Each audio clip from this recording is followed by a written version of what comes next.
Mi-août 1944, quelque part dans la campagne normande.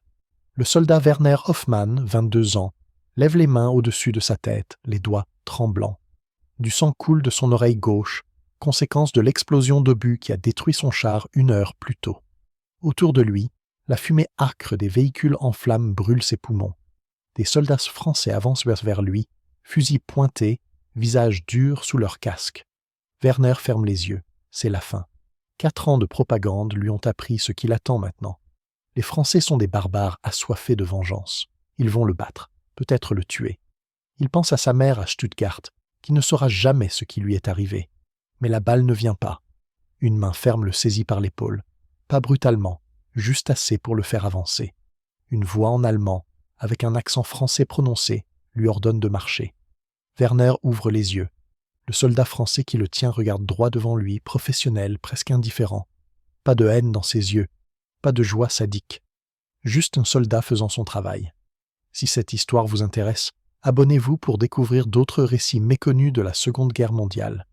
Ce que Werner Hoffmann ne comprend pas encore, c'est qu'il vient d'entrer dans une expérience qui va bouleverser tout ce qu'on lui a enseigné. Dans les semaines et les mois qui suivent, lui et des centaines de milliers d'autres prisonniers allemands vont découvrir quelque chose que la propagande nazie leur avait caché. Les soldats français, ces hommes que Berlin décrivait comme faibles, décadents et vindicatifs, vont leur montrer quelque chose d'inattendu, de la discipline, de l'honneur, une adhésion stricte aux conventions internationales qui protègent car les prisonniers de guerre. Et cette révélation va fissurer les certitudes de toute une génération de jeunes Allemands. Pour comprendre le choc que ressentent ces prisonniers, il faut d'abord comprendre ce qu'on leur a appris à croire. Depuis 1940, la machine de propagande du Reich a martelé un message simple. La France est une nation dégénérée, affaiblie par la démocratie et corrompue par des influences étrangères. Les Français sont incapables de discipline militaire véritable, ils sont lâches au combat. Et surtout, ils sont assoiffés de vengeance pour l'humiliation de 1940. Les soldats allemands apprennent que tomber entre les mains des Français signifie torture, exécution sommaire, ou au mieux, des conditions de détention brutales. Cette propagande ne sort pas de nulle part. Elle s'appuie sur des souvenirs déformés de la Première Guerre mondiale, sur des stéréotypes cultivés depuis des décennies, et sur la volonté du régime nazi de déshumaniser ses ennemis. Dans les casernes allemandes, dans les écoles de formation, dans les journaux et les films, le message est constant. Les Français ne méritent aucun respect. Ils ne sont pas de véritables soldats, et ils ne respecteront certainement pas les lois de la guerre. Mais il y a une autre raison pour laquelle les soldats allemands craignent la capture. Ils savent ce que la Wehrmacht a fait en France. 4 ans d'occupation, des milliers de civils fusillés en représailles, des villages entiers détruits.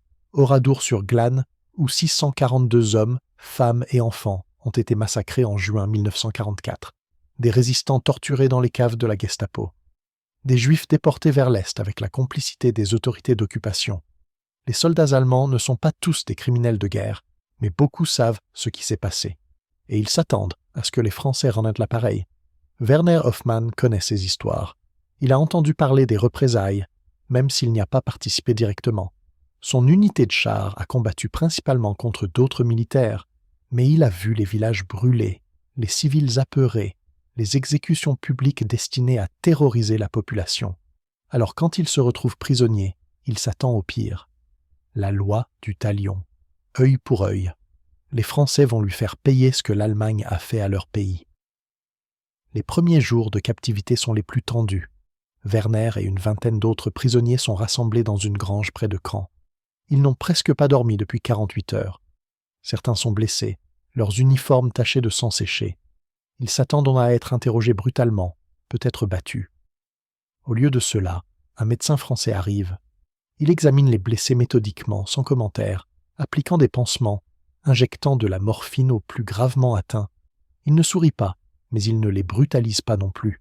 Il fait son travail. Un jeune soldat allemand, pas plus de 18 ans, a une jambe fracturée. Le médecin français appelle 2 brancardiers.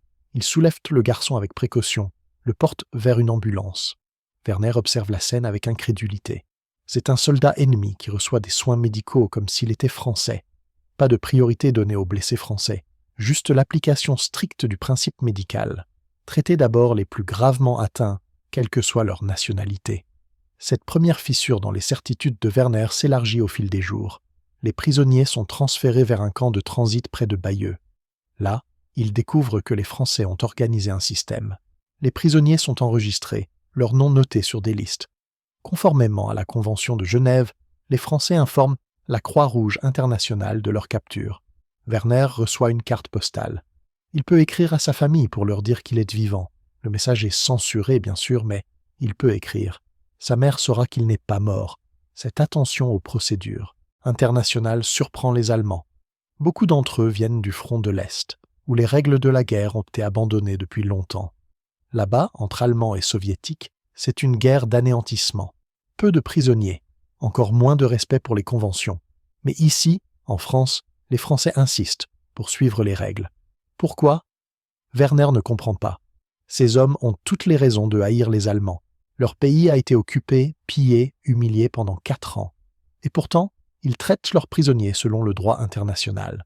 La réponse commence à émerger quand Werner rencontre le capitaine Dubois. Cet officier français, la quarantaine, commande le camp de transit. Il parle un allemand correct, appris avant la guerre. Un soir, il fait rassembler les prisonniers dans la cour. Werner s'attend à un discours de propagande, peut-être à des menaces. Au lieu de cela, Dubois explique les règles du camp. Les prisonniers recevront des rations alimentaires. Pas abondantes, précise-t-il, car la France elle-même manque de nourriture après 4 ans d'occupation, mais les mêmes rations que les soldats français. Les prisonniers travailleront, comme le permet la Convention de Genève. Ils aideront à déblayer les décombres, à reconstruire ce que la guerre a détruit. En échange, ils seront traités avec la dignité due à des soldats. Puis Dubois dit quelque chose qui reste gravé dans la mémoire de Werner. « Vous avez combattu pour votre pays. Nous avons combattu pour le nôtre. La guerre est finie pour vous. Nous ne sommes pas des barbares. Nous sommes des soldats français, et nous respectons les lois de la guerre. » Ces mots résonnent étrangement. Des soldats français. Pas des vengeurs, pas des sauvages. Des soldats. Werner commence à réaliser que tout ce qu'on lui a appris était faux. Les Français ne sont pas faibles, ils ne sont pas indisciplinés. Au contraire, ils semblent obsédés par le maintien de standards professionnels, comme s'ils voulaient prouver quelque chose, pas aux Allemands, à eux-mêmes. Au fil des semaines, Werner observe d'autres exemples de cette discipline française. Un prisonnier allemand insulte un garde, le traite de lâche, lui rappelle la défaite de 1940. Le garde reste impassible. Il ne frappe pas le prisonnier, il le signale à son supérieur. Le prisonnier est puni, isolé pendant 3 jours, mais pas brutalisé. La punition est proportionnée, officielle, enregistrée. Pas de violence arbitraire, pas de représailles personnelles. Cette retenue impressionne les Allemands plus que n'importe quelle démonstration de force. Ils commencent à comprendre que les soldats français opèrent selon un code qui limite leur propre comportement autant qu'ils protègent les prisonniers. C'est une forme de discipline que beaucoup d'entre eux n'ont jamais vue dans la Wehrmacht, où les ordres étaient souvent brutaux et la violence encouragée. En septembre 1940, Werner est transféré vers un camp plus permanent près de Chartres. Le voyage se fait en train, dans des wagons de marchandises. Les conditions sont inconfortables mais pas inhumaines. Les prisonniers reçoivent de l'eau à chaque arrêt. Les malades sont séparés et reçoivent des soins. À Chartres, Werner découvre un camp organisé avec une efficacité qui rappelle l'armée allemande elle-même. Des baraquements en bois, des latrines creusées selon les normes sanitaires, une infirmerie, même une bibliothèque avec des livres en allemand.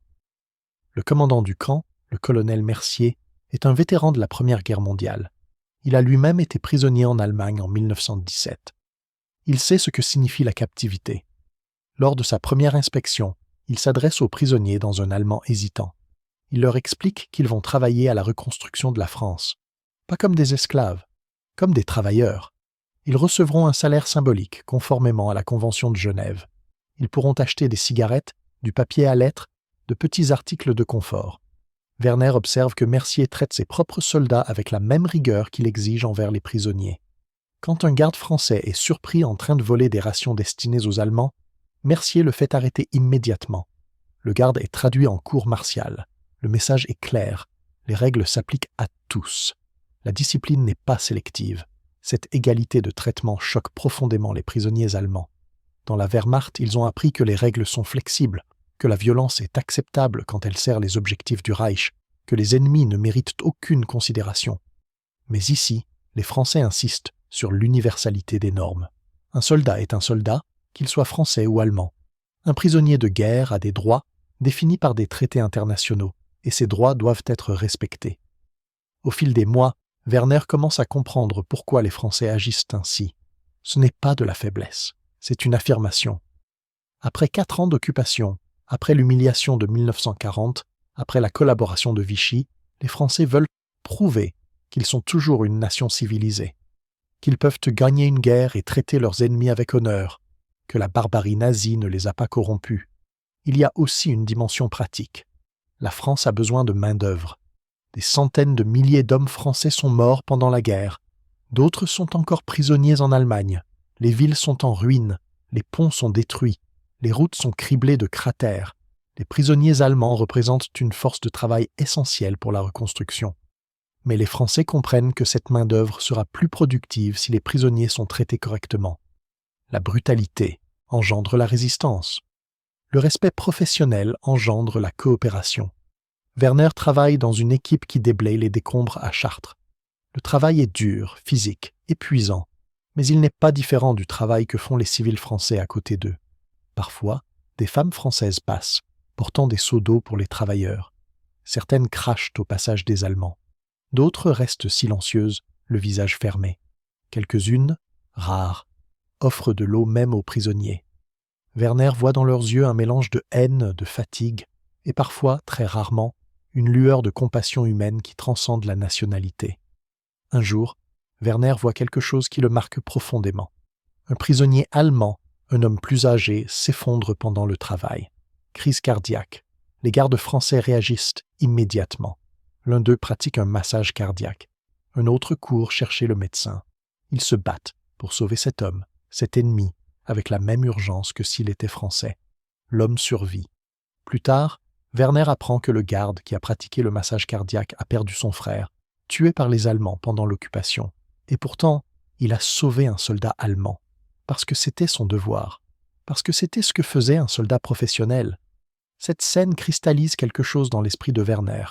L'honneur n'est pas une question de nationalité, c'est une question de choix.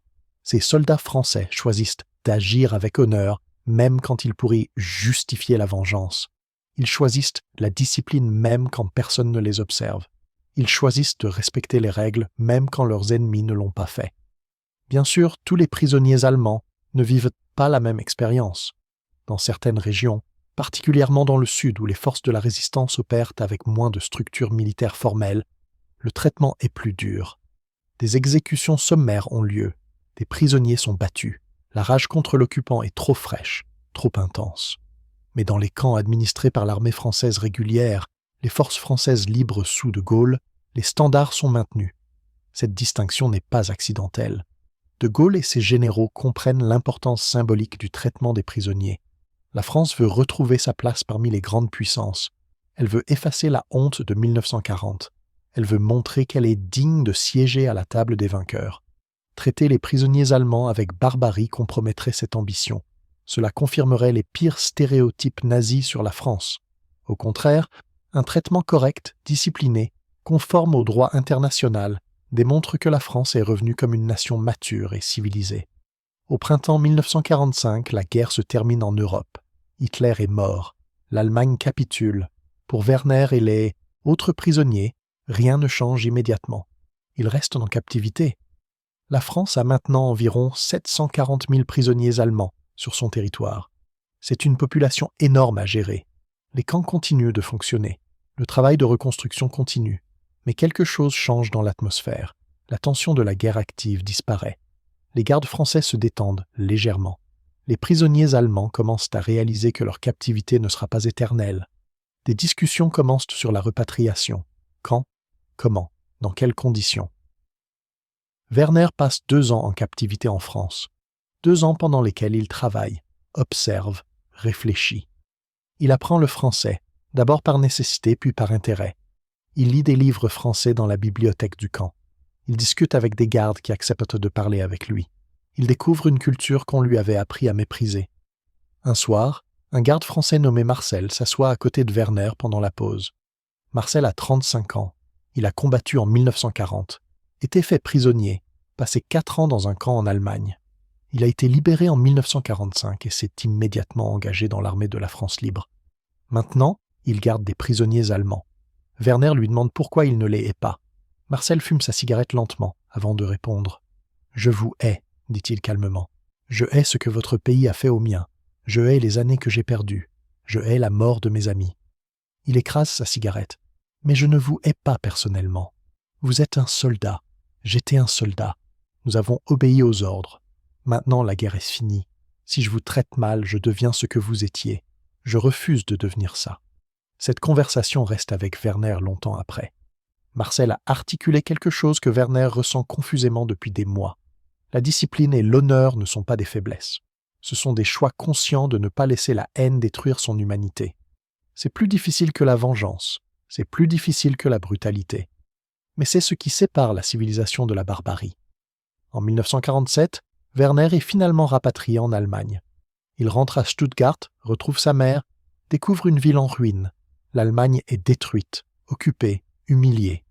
Mais Werner porte avec lui quelque chose d'inattendu, un respect pour les soldats français qui l'ont gardé prisonnier, un respect qu'il n'avait jamais ressenti pendant la guerre. Des années plus tard, Werner racontera son expérience à ses enfants.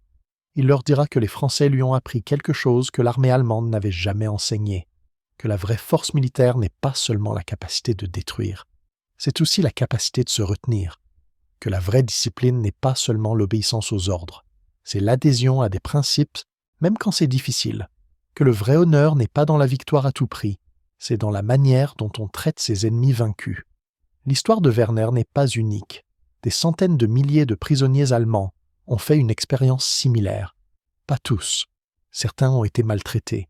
Certains ont travaillé dans des conditions dures. Certains sont morts en captivité. Mais pour beaucoup, la captivité en France a été une révélation.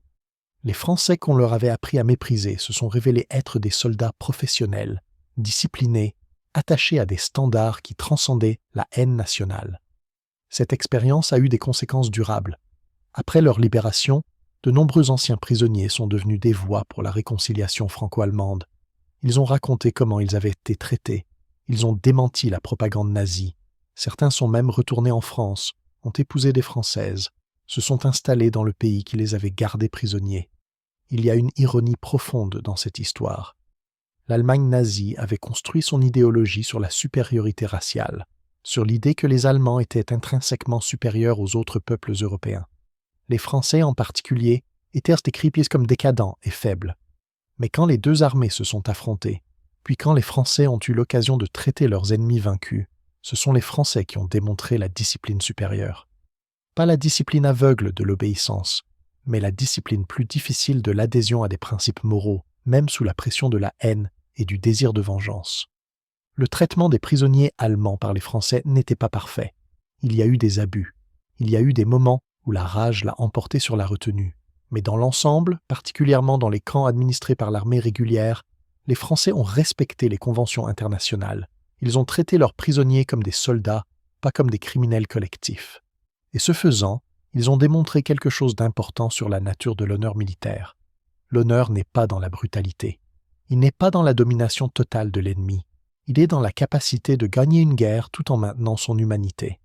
Il est dans le choix conscient de ne pas devenir ce qu'on combat. Les soldats français qui gardaient les prisonniers allemands auraient pu justifier n'importe quelle cruauté. Leur pays avait été occupé. Leurs familles avaient souffert. Leurs amis avaient été tués. Ils auraient pu dire que les Allemands méritèrent le même traitement qu'ils avaient infligé. Mais ils ont choisi différemment. Ce choix n'était pas de la faiblesse. C'était une affirmation de force. La force de dire « Nous sommes meilleurs que vous. Nous ne descendrons pas à votre niveau. Nous vous montrerons ce que signifie vraiment être un soldat. » Et pour des milliers de jeunes Allemands comme Werner Hoffmann, ce message a été plus puissant que n'importe quelle propagande. Dans les décennies qui ont suivi la guerre, alors que l'Europe se reconstruisait et que la France et l'Allemagne devenaient des partenaires dans la construction européenne, cette expérience partagée a joué un rôle.